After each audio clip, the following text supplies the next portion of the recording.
안녕하십니까, 비뇨기약TV 용입니다.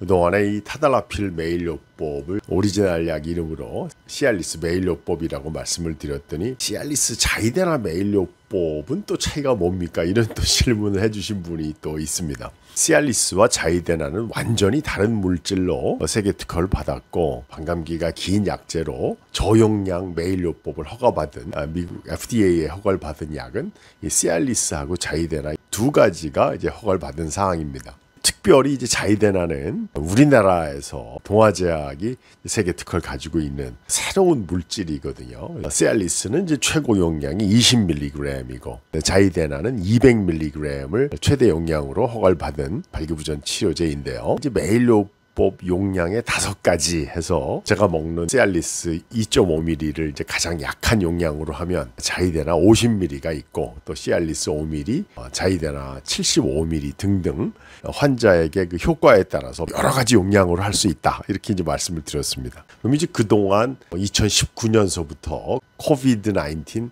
코로나 시기 동안에 메일요법 환자분들의 그 변동 사항을 제가 한번 조사를 해봤는데요. 타달라필 시알리스 메일요법은 코로나 기간 동안에 한 50% 정도 처방이 증가했습니다. 그만큼 시알리스 특허가 풀린 후에 메일요법의 처방 빈도가 매년 늘어나고 있는 거가 느껴지거든요. 그러면 자이데나는 어떤 경우에 처방하는가? 용량이 저용량 시알리스 요법보다는 효과가 뛰어나기 때문에 약효가 좀 떨어진다고 할 때 필요할 때마다 먹는 약을 추가하지 말고 자이데나 75ml 메일요법으로 교체해서 유지를 하면 유효성을 보이는 분들이 상당수 있다, 그 말씀을 드렸고, 그만큼 이게 유효성이 커지니까 자이데나 메일요법은 시알리스 메일요법이 실패하는 경우, 중증의 대사증후군이 동반된 경우, 혈압 당뇨가 있는 분들에서는 시알리스 메일요법보다는 자이데나 메일요법이 좀 더 유효성이 증가가 되고, 최근에 1, 2년 동안 그 트리믹스 약제가 공급이 부족해지면서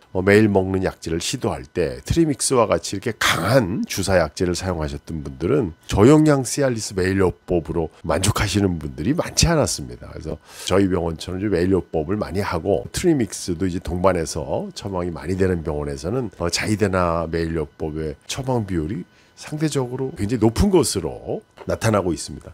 2023년도를 비교해 보니까 메일요법 처방 환자의 한 15% 정도는 이제 자이데나 75mg으로 유지하고 있는 것으로 조사가 되었거든요. 저희가 이제 표에 보여드리듯이 우리나라 전체적인 메일요법에서 시알리스는 그 코로나 기간 동안에 한 50% 증가했지만 자이데나 메일요법은 상대적으로 그대로 유지되고 있는 것으로 나타나고 있습니다.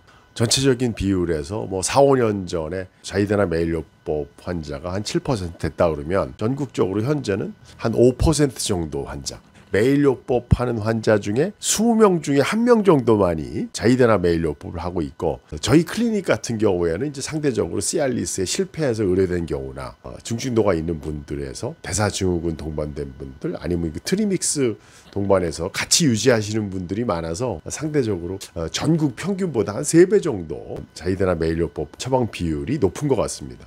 시알리스 자이데나 메일요법이 어떤 요법이 더 우위하다기보다는 자기에게 맞는 약제, 특히 이제 부작용이 없는 약제를 선택하는 게 중요하다라고 생각이 들고요. 이왕이면 적은 비용으로 또 작은 용량으로 사용하시면 좋지 않나 생각이고요. 이제 한 가지 이제 저용량 시알리스 요법이 훨씬 더 이제 인지도도 높고, 일반적으로 1차 기관에서 쉽게 처방을 하고 있고, 내과 계열 선생님들이 혈압약 처방하면서도 많이 처방들을 하고 계셔서 전국적인 처방에서는 시알리스 메일요법이 압도적으로 처방이 많이 나올 수밖에 없죠. 메일요법 환자 중에서 초기 처방했을 때 전신 근육통이라든지 허리, 다리 쪽으로 이렇게 뻗치는 근육통 등이 있을 때는 시알리스보다는 이제 자이데나 요법이 그런 부작용을 적게 하고, 얼마 전에 그 댓글로 사례를 보고해 주셨던 그 자이데나를 복용하고 아주 심한 두통으로 자이데나 복용을 이제 끊은 분들이 보고가 된 게 있는데, 이거는 어떤 약제가 더 두통이 있고 어떤 약제가 더 홍조가 있고 그런 차이라기보다는 본인이 어떤 부작용이 일어났을 경우에는 부작용이 일어나지 않는 약제로